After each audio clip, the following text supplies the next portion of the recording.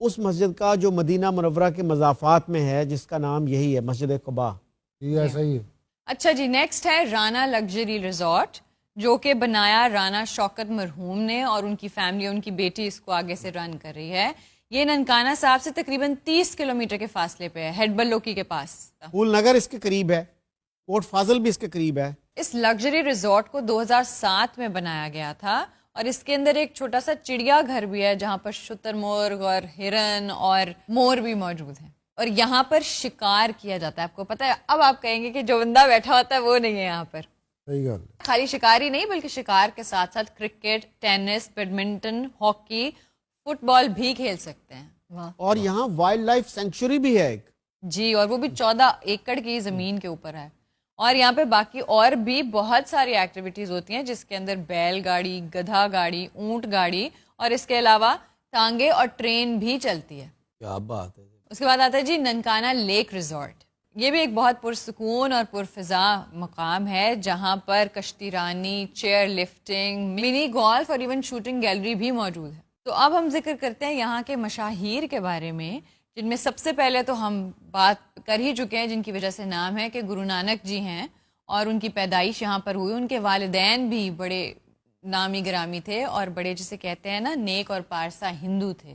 علامہ اقبال نے بھی بہت تعریف کی ہے گرو نانک جی کی. جی. تو وہ جو تھے، ہندوؤں کا جو ذات پات کا نظام تھا اس کے بہت خلاف تھے.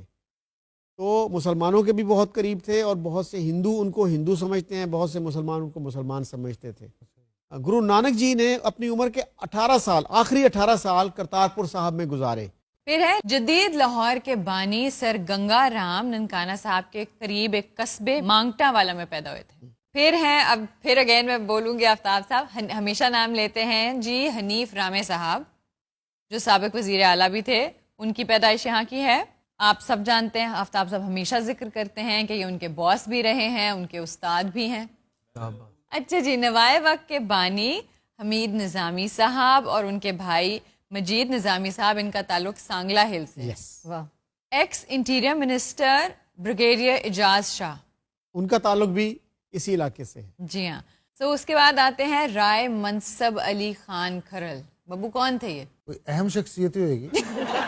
رائے منصب علی بہت پرومیننٹ شخصیت تھے، سیاسی شخصیت تھے، وکیل تھے، اور ان کا کافی لٹریری ذوق بھی تھا. اور بہت کم عمری میں یہ ایوب خان کے زمانے میں ایم پی اے منتخب ہوئے.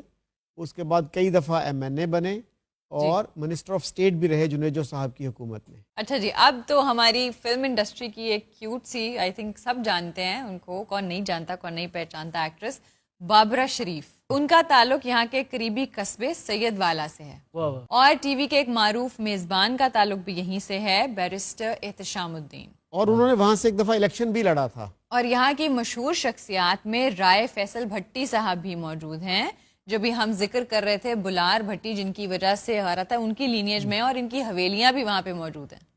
اور یہ ایکچولی انہی کے وارثوں میں سے ہیں. جی. اور یہ بہت تعلیم یافتہ شخص ہیں. انہوں نے امریکہ سے کمپیوٹر سائنس میں پی ایچ ڈی کی، اور وہاں پہ کافی فلٹریشن پلانٹس لگوائے ہیں. ہاں جی، فائنلی آپ کا فیورٹ کھابے، شیدے کا کلفہ. سیدے کا کلفہ. آئے ہائے. اور سیدھا بھی نفیس ہوگا، شیدے کا کلفہ. جس کلفے کا ذکر ہو رہا ہے یہ وہاں کی خاص سوغات ہے. اچھا جی، پھر آتے ہیں نرالا سویٹس. یہ بات ہے، ادھر ہے نا. یہاں کی مٹھائیاں، ایون یہاں پر ناشتہ، حلوہ پوری، چنے بہت مشہور ہیں. جی. نفیس کے کباب، باربیکیو بھی بہت اچھا ملتا ہے، لیکن یہاں کے کباب خاصیت ہیں. ابراہیم کے سموسے، سبحان اللہ. من پسند مٹھائی.